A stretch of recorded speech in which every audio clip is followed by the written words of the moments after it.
Welcome to Elite Team Talks, the podcast that simplifies the universal principles underpinning the world's most successful teams. I'm Henry Cheetham, founder of Elite Human Solutions.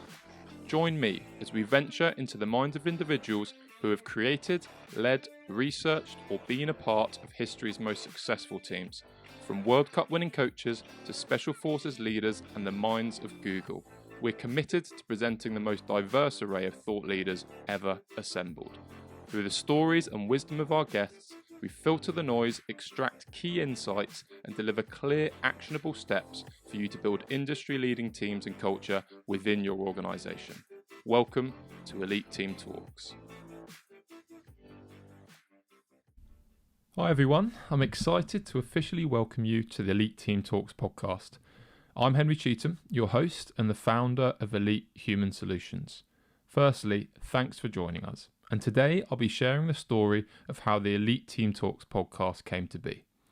To provide you with a more interesting experience over the next 10 minutes, here's an illustration of our origin story. If you're excited to hear from the best teams in the world, make sure to like and subscribe the podcast to be the first to hear when new episodes drop. So without further ado, here is our origin story. I hope you enjoy. To understand why we're here today, let me take you back to the mid-2000s. As a teenager, I was mad about sports, and none more than rugby. Having ended up in A&E so many times my parents should have sent them a Christmas card, it became apparent that although I was a decent player, it wasn't the career for me. But the camaraderie and experience I gained from being part of a team were too precious to leave behind. And as the saying goes, if you can, do. If you can't, teach. So it only made sense to pursue a career working within it. Through a mutual connection, I was gifted the opportunity to spend a week's work experience with Saracens, one of the most successful rugby teams in Europe. I remember being walked around the club by the head of performance at the time, a softly spoken Aussie who pointed to each of their values up on the walls, explaining to me that this is what truly matters for success. Although I was a bit too wet behind the ears to comprehend the significance of his words, this was my first glimpse into a true high-performance culture and what it takes to be world-class. A couple of years later, I applied to study sport and exercise science at the University of Birmingham, and after 3 very fun, somewhat studious years, I undertook a master's degree at Edinburgh Uni. Luck was on my side when I landed an internship with Harlequins Rugby Club, a team in the English Premiership who I'd supported since I was 4. As a result, I moved back to England and completed my master's degree whilst honing my skills in the art of protein shake concoction, getting smashed on tackle bags, and a bit of coaching here and there. Despite the odd rancid protein shake, it was my dream first gig, and I couldn't believe I was now supporting the same players I'd looked up to as a young kid. Towards the end of the season, my boss, who was a Kiwi, told me that a contact in New Zealand was looking for a strength and conditioning coach to spend 3 months supporting a rugby club in the equivalent of their premiership. As a 22-year-old with few responsibilities and a burning desire to move out of my parents' house as soon as possible, I jumped at the opportunity to put my name forward. I also realised that although I had had a fortunate, loving upbringing, it hadn't provided me with the thick skin I needed to live the life I wanted to.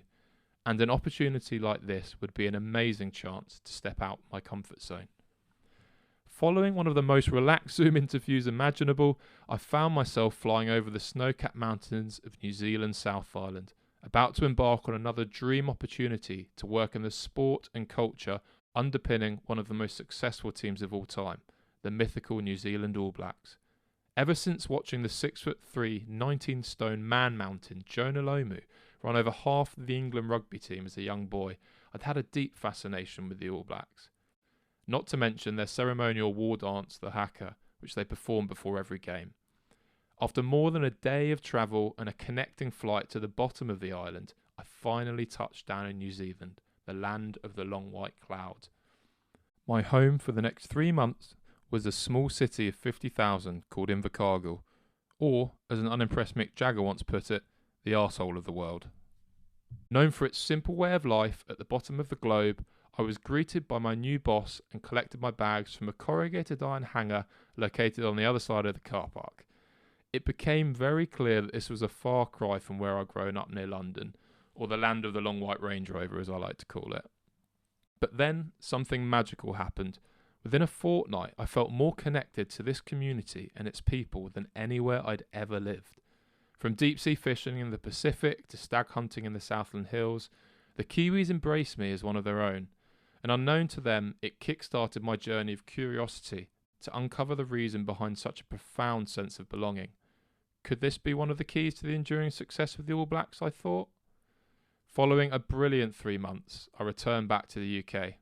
I was fortunate to be invited back out to New Zealand 2 months later, now as the Academy Strength and Conditioning coach and to assist the first team. I also had the opportunity to work with a professional netball team underneath the best coach I've witnessed to this day, Dame Nolene Tarua. It surprised me how much I enjoyed working in the sport I'd never followed, and soon realised that to be the best coach I could be, I needed to continually test myself and the principles I was learning in new, unfamiliar environments. Little did I anticipate the turn my career would take next.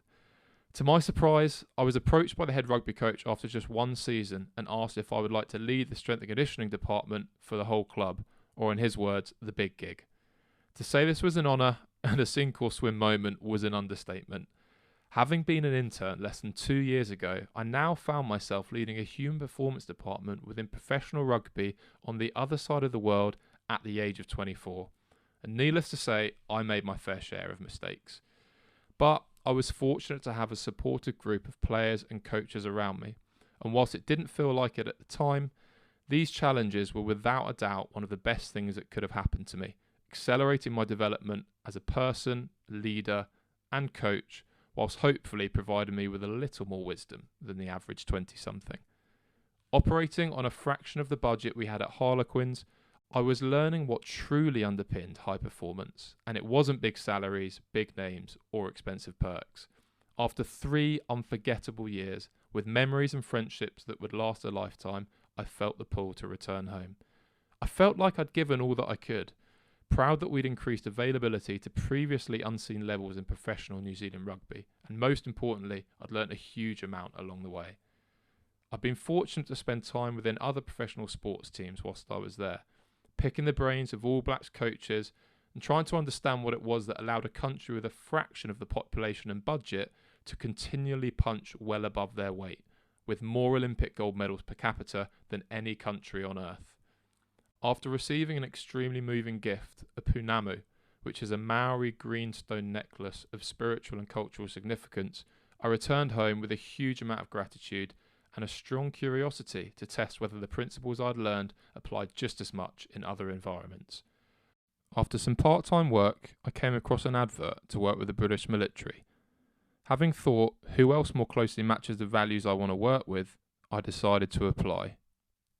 Having been shortlisted for an interview on the South Coast and having been given no details of the actual unit, I thought it was about time to do some research. As someone who had never contemplated joining the military, I knew very little and called a friend in the parachute regiment who abruptly informed me that it was one of the most elite special forces units in the world. What transpired was an interview more unique than I'd ever imagined, which of course I can't share. But rather than pretending to understand their needs, I decided to be honest and transparent, telling them that I had no understanding of what they did beyond Wikipedia and explaining that if given the opportunity, I might be able to help them achieve what I help teams in professional sport to. This seemed to work, and I was extremely fortunate to be offered the role a week or 2 later, following a really thorough deep dive into the values, beliefs and behaviours of those I was here to support. Myself and a few others began to build what became one of the pioneering human performance programs across NATO. There was this startup-like buzz the first few years, and I remember working big hours yet feeling more energised than I'd ever felt before. I was in my sweet spot and I was helping to drive cultural evolution within one of the most elite organisations in the world. Alongside unforgettable memories that very few civilians will ever be lucky enough to experience, I was able to test these same principles which I'd seen work so well within sport at the highest level of the military. I also made a conscious effort to build relationships and spend time across a diverse range of high-performance organisations, trying to understand what underpins some of the best teams in the world. After many years, I eventually narrowed this down to what I now call the 5 Ps: purpose, people, problem, process and proof, and a simple tool to reveal teams' untapped potential.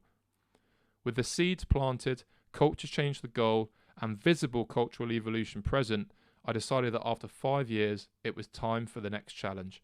I knew I was sitting on a mountain of value, having worked within several of the most successful teams and cultures in the world.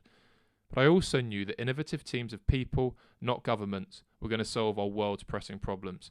And the only way I was going to be able to make an impact on a larger scale was to work with a diverse range of companies who were on a mission to solve these. Put simply, my why had evolved from helping athletes fulfill their dreams to being a very small cog in protecting democracy, and now to helping ambitious, purpose-driven companies achieve their mission. As a result, in January 2023, Elite Human Solutions was born, and our mission is to make today's world-class teams tomorrow's standard. By drawing on the unique wisdom and insights of those who have created, led, researched, or been a part of the world's best teams, the Elite Team Talks podcast was formed to share these principles and insights with the people who need it most. You, the innovative founder, the status quo challenger, and the man or woman who may just change the world. I hope it's now clear why we're sat here today. I've been really privileged to meet many amazing people on this journey, and I can't wait for you to meet them as we go on the next stage of it together.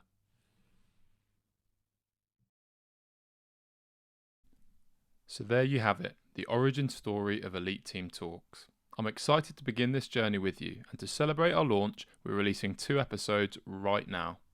Go and listen to our first guest, Dr. Scott Draw, who was Head of Innovation for Team GB over 5 Olympic cycles. We discuss how in the corporate world, where you can't win or lose, but simply get ahead or fall behind the competition, the company which innovates the best is the one which rises to the top and stays there. In the first of 2 episodes with Scott, you will learn how to out-innovate your competition, just like Team GB. Thanks for listening and enjoy.